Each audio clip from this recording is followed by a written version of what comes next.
एक और प्रश्न खड़ा हुआ है, विकास वर्सेस विनाश का। उत्तराखंड में विकास के नाम पर जो होड़ लगी, प्रकृति से छेड़छाड़ करने की, पर्यावरण को प्रदूषित करने की, नदियों पर बांध बनाने की, ये उसका नतीजा है। वो गंगा जी को गंगा मैया कहकर संबोधित करते हैं और हमारे लोग गंगा मैया को सुरंग में डालने की योजना बना रहे हैं। उत्तराखंड में आपदा आई, ये इन आपदाओं से दो मायने में अलग है। एक तो इस मायने में अलग है कि उड़ीसा गुजरात के दक्षिण का सुनामी, इनका भौगोलिक व्याप सीमित था। ये एक एक राज्य तक सीमित थी। झंझावात और भूकंप, सुनामी दक्षिण के 3-4 राज्यों को प्रभावित कर रहा था, लेकिन उत्तराखंड की इस आपदा का व्याप पूरे देश में फैला। पूरे देश के लगभग सभी राज्यों के लोग इसमें प्रभावित हुए। ये पहला अंतर है। और दूसरा बड़ा अंतर है सभापति जी कि इस आपदा में हमने पराकाष्ठाएं देखी। कौन कौन सी पराकाष्ठा देखी? अगर एक तरफ प्रकृति के प्रकोप की पराकाष्ठा दिखी, तो दूसरी तरफ लोगों की लाचारी की भी पराकाष्ठा दिखी। अगर एक तरफ सेना और अर्धसैनिक बलों के शौर्य की पराकाष्ठा दिखी, तो दूसरी तरफ एयरफोर्स के पायलटों के धैर्य की भी पराकाष्ठा दिखी। अगर एक तरफ राज्य सरकार की अकर्मण्यता की पराकाष्ठा दिखी, तो दूसरी तरफ लुटेरों की संवेदनहीनता की भी पराकाष्ठा दिखी। और इन पराकाष्ठाओं के कारण ये त्रासदी न भूतो न भविष्यति की श्रेणी में आकर खड़ी हो गई। अब कौन सी बात करते हैं? कौन सी राज्य सरकार की बात करते हैं? वहां राज्य सरकार या प्रशासन का नामो निशान तक नहीं था। सभापति जी, ये अनहोनी घटना नहीं है जो ऐसे ही घट गई। ये ऐसी घटना है जो रोकी जा सकती थी। मौसम विभाग ने पहले से चेतावनी दी थी कि 16 जून से वहां बारिश शुरू होगी। इसरो ने चेतावनी दी थी कि बादल फटेगा और इसलिए पहाड़ की यात्रा मना कर दो। मैं आज कहती हूं, अगर आपने यात्रियों को अलर्ट जारी किया होता, अगर ऋषिकेश, रुद्रप्रयाग और गौरीकुंड में आपने यात्रियों को कह दिया होता कि आगे आप मत आइए, तो 20 हजार जानें बच सकती थी। सभापति जी, इसके साथ एक और प्रश्न खड़ा हुआ है, विकास वर्सेस विनाश का।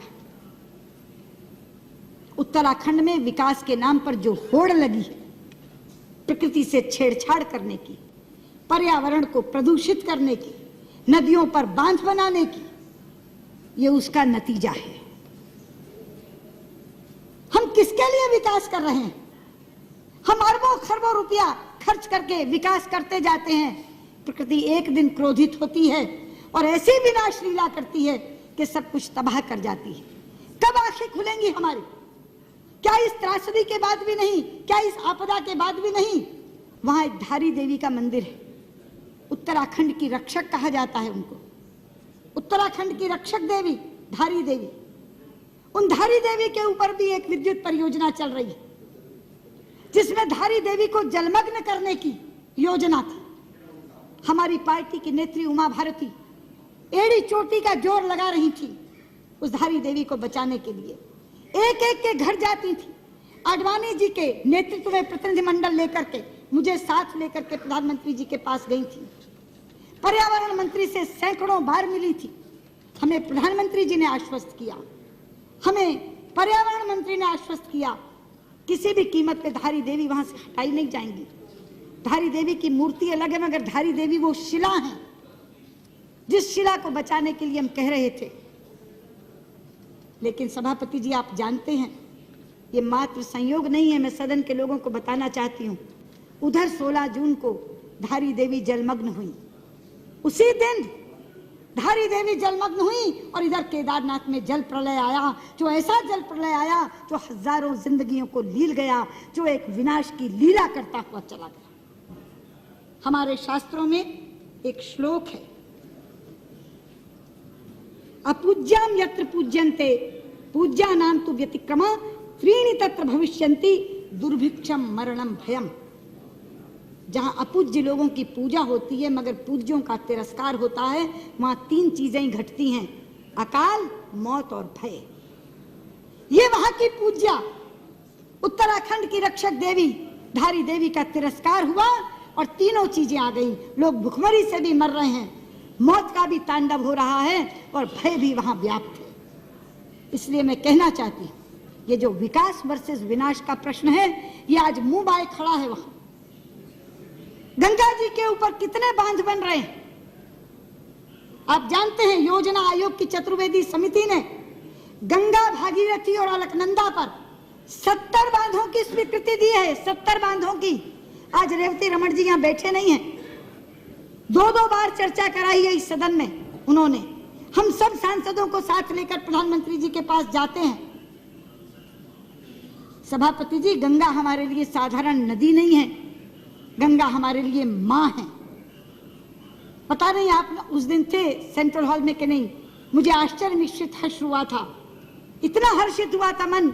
जापान के प्रधानमंत्री ने केंद्रीय कक्ष में संसद के दोनों सदनों के सांसदों को संबोधित करते हुए जब गंगा जी का नाम लिया था तो गंगा मैया कहा था।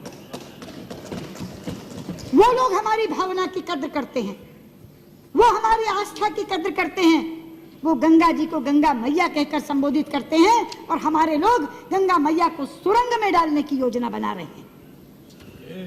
गंगा जी की धारा अविरल बहे, गंगा जी की धारा निर्मल बहे, इसके लिए हम लोग प्रयास में लगे हुए हैं। लेकिन गंगा जी को जो लोग सुरंग में डालना चाह रहे हैं, उस उत्तराखंड के लोगों को इस तरह की आपदाएं सहनी पड़ रही हैं, जिसका शिकार पूरे का पूरा देश बनता है। इसलिए मैं आज यहाँ खड़ी होकर ये कहना चाहती हूँ, धारी देवी को पुनर्स्थापित करने का काम करिए। मैं यहाँ से मांग करती हूँ, गंगा मैया पर बनने वाले सारे बांधों को निरस्त करिए। जितना मर्जी पैसा खर्च हो गया हो, मत दिखाइए हमें वो एस्टिमेट्स, मत बताइए कि इतना पैसा खर्च हो गया। अमूल्य जिंदगियां जा रही, खत्म हो रही हैं। पूरे का पूरा उत्तराखंड आज विप्लव की कगार पर खड़ा है।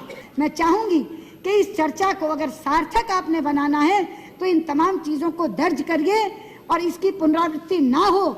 लेकिन जो बात मैंने कही है कि गंगा जी के ऊपर बनने वाले सारे बांध निरस्त करिए, धारी देवी को पुनर्स्थापित करिए।